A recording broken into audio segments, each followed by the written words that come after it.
The Ukrainian fighter pilot dubbed the Ghost of Kyiv died in battle last month, Ukrainian sources have announced, as they revealed his identity to the Times of London.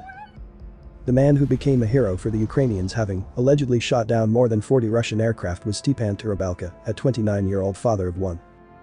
The Ghost of Kyiv shot to fame after the Ukrainian government tweeted a video showing an artist's impression of the pilot. He had purportedly shot down 6 Russian aircraft on only the first day of the Russian invasion of Ukraine in late February 2022.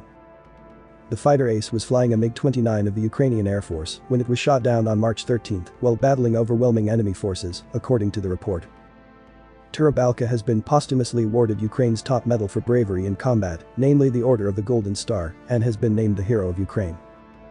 His helmet and goggles are expected to go on sale at an auction in London. Since early childhood, he always dreamed of the sky, about flying higher than the clouds. Turabalka's mother, Natalya, told NPR News in an interview on March 25, long before her son was identified as the Ghost of Kyiv to international media. All that his parents knew was that Stepan was on a mission and that he had completed his task but had not returned. Not much detail about his last air battle and death had been shared with them. A working-class child from a small village, Stepan was determined to make it through military and flight school. At any opportunity, he would fly close to our house, do a little aerobatic trick.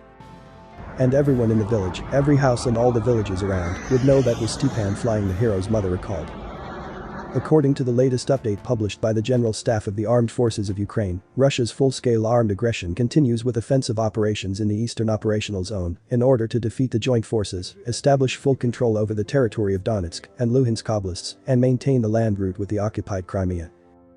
Air and missile strikes and artillery shelling of civilian and military infrastructure are also deployed by the Russians in the depths of Ukraine, the positions of the troops along the line of contact, and in the border areas.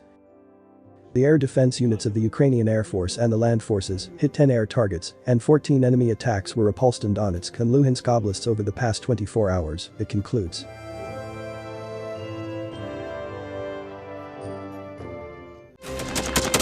Thanks for watching, and don't forget to subscribe. Also, if you want to support Warthog Defense, please become our member and get early access to new videos, exclusive members-only videos, and become administrator in comment section. The membership link is in the description. Rescues every day. We had a guy last week, it's 6 rescues in 6 days. He's doing the job every day.